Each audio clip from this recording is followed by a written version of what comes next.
வணக்கம். சற்று முன் கிடைக்கப்பெற்ற மிக முக்கியமான செய்தி ஒன்று வெளியாகி உள்ளது. நீதிமன்றத்தின் இறுதி தீர்ப்பு.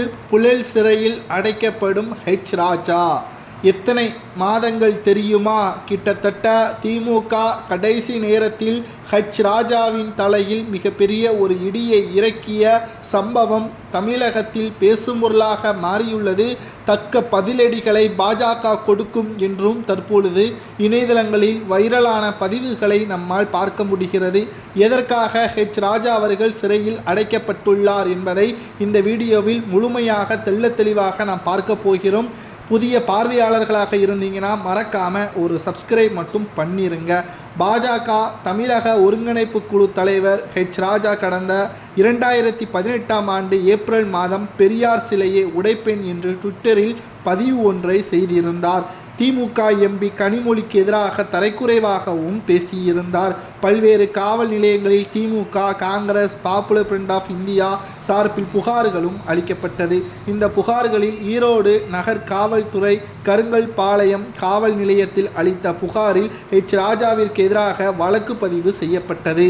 இந்த வழக்கை ரத்து செய்ய கோரி ராஜா தாக்கல் செய்த வழக்கை தள்ளுபடி செய்த சென்னை உயர்நீதிமன்றம் 3 மாதங்களில் 2 வழக்கின் விசாரணையும் முடிக்க சென்னை எம்பி, எம்எல்ஏ மீதான குற்ற வழக்குகளை விசாரிக்கும் சிறப்பு நீதிமன்றத்தில் இந்த வழக்கு விசாரணை செய்ய வேண்டும் என்று உத்தரவுகளும் பிறப்பிக்கப்பட்டது.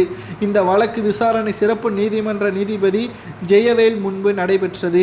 பெரியார் சிலையை உடைக்க வேண்டும் என கூறியதற்கான ஆதாரங்கள் சேகரிக்கப்படவில்லை எனவும், திமுக எம்பி கனிமொழி மீதான கருத்து அரசியல் ரீதியாக கருத்து என்றும், அதிலும் அவர் புகார் அளிக்காத நிலையில் 3ஆம் நபர் அளித்த புகாரின் வழக்கு பதிவு செய்யப்பட்டுள்ளதன் காரணமாக இந்த வழக்கில் இருந்து விடுதலை செய்ய வேண்டும் எனவும் வாதிட்டிருந்தார்.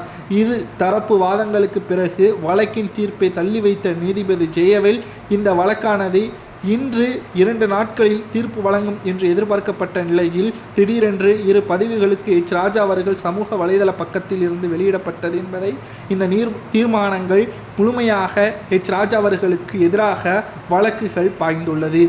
இந்த 2 வழக்குகளிலும் பாஜக மூத்த தலைவர் ராஜா அவர்களுக்கு சுமார் 6 மாதங்கள் சிறை தண்டனை என்று நீதிபதி ஜெயவேல் அவர்கள் தீர்ப்புகளை வழங்கியுள்ளார். குறிப்பாக 50,000 ரூபாய் அபராதமும் விதித்துள்ளது நீதிமன்றம்.